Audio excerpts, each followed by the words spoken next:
संस्कृत कक्षायां सर्वेषां छात्राणां स्वागतम। आइए आज हम लोग कक्षा 9वीं के संस्कृत पाठ्य पुस्तक में संस्कृत पद्य पीयूषम के अंतर्गत नीति नवनीतम नामक पाठ का अध्ययन करेंगे। महर्षि वेदव्यास द्वारा विरचित महाभारत का विभाजन पर्वों तथा उपपर्वों में हुआ है। उसका 5वां पर्व उद्योग पर्व नाम से प्रसिद्ध है।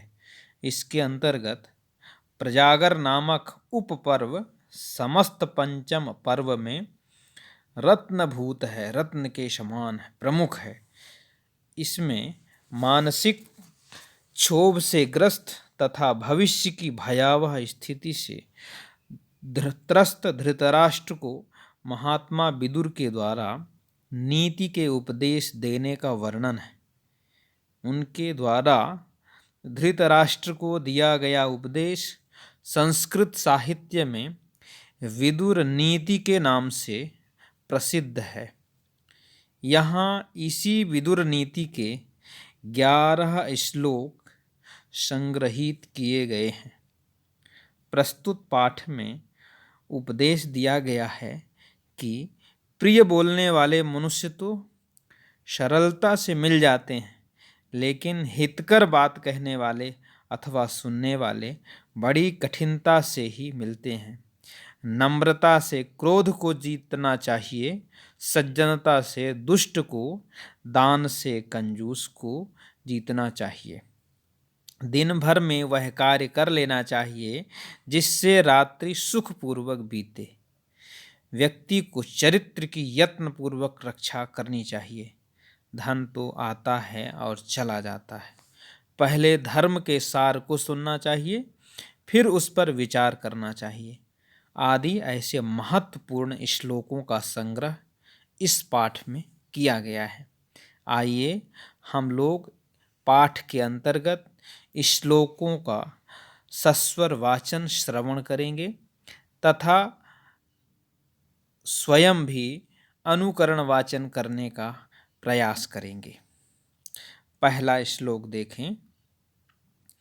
सुलभा पुरुषा राजन सततं प्रियवादिनः अप्रियस्य तु पथ्यस्य वक्ता श्रोता च दुर्लभः। फिर से एक बार देखेंगे। सुलभा पुरुषा राजन सततं प्रियवादिनः अप्रियस्य तु पथ्यस्य वक्ता श्रोता च दुर्लभः। राजन सततं प्रियवादिनः पुरुषाः सुलभाः। राजन देखें, राजन यहाँ संबोधन है। हे राजन, हे राजा, सततं प्रियवादिनः पुरुषाः सुलभाः।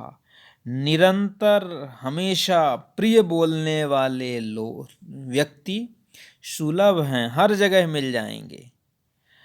अप्रियस्य पथ्यस्य तु वक्ता श्रोता च दुर्लभः। अप्रिय तथा हितकारी बोलने वाले तथा सुनने वाले दोनों दुर्लभ हैं, कठिनाई से मिलते हैं। विदुर जी कहते हैं कि हे राजन, प्रिय बोलने वाले मनुष्य अत्यंत सरलता से हर जगह मिल जाते हैं, किंतु हितकर बात कहने वाले तथा सुनने वाले दोनों ही बड़ी ही कठिनाई से मिलते हैं।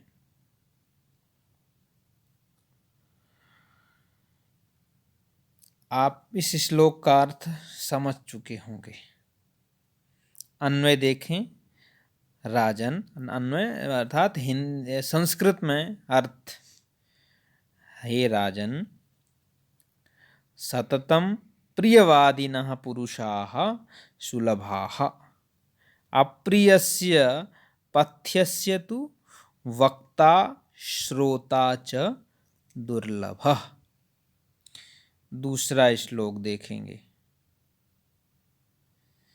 त्यजेदेकं कुलस्यार्थे ग्रामस्यार्थे कुलं त्यजेत् ग्रामं जनपदस्यार्थे आत्मार्थे पृथिवीं त्यजेत्।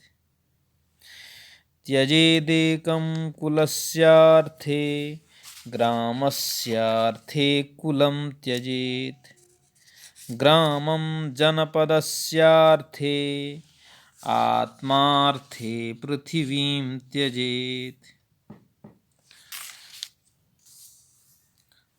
कुलस्य अर्थे एकम त्यजेत।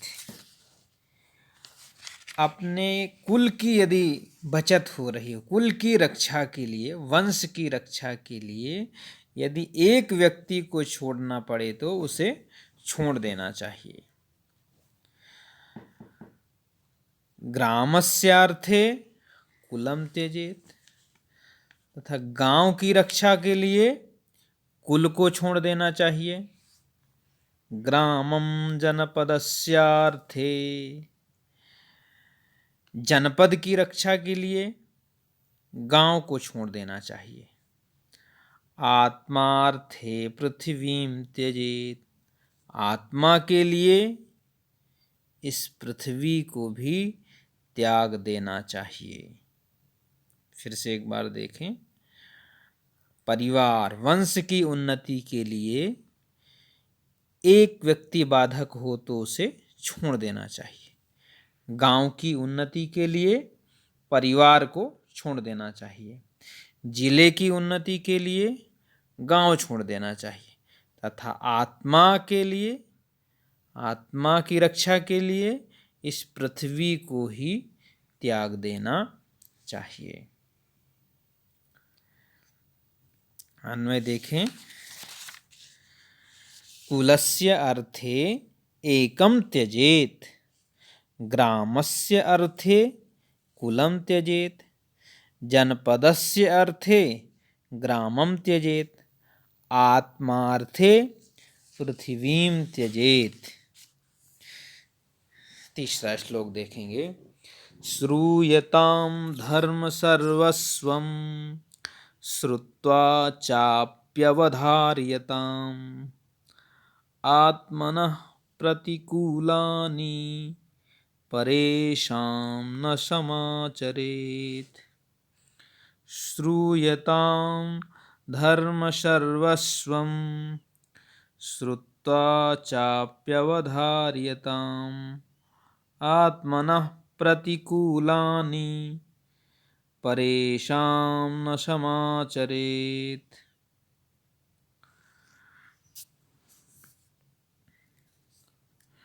धर्म सर्वस्वं श्रूयताम् श्रुत्वा च अपि अवधार्यताम् आत्मनः प्रतिकूलानि परेषां न समाचरेत्।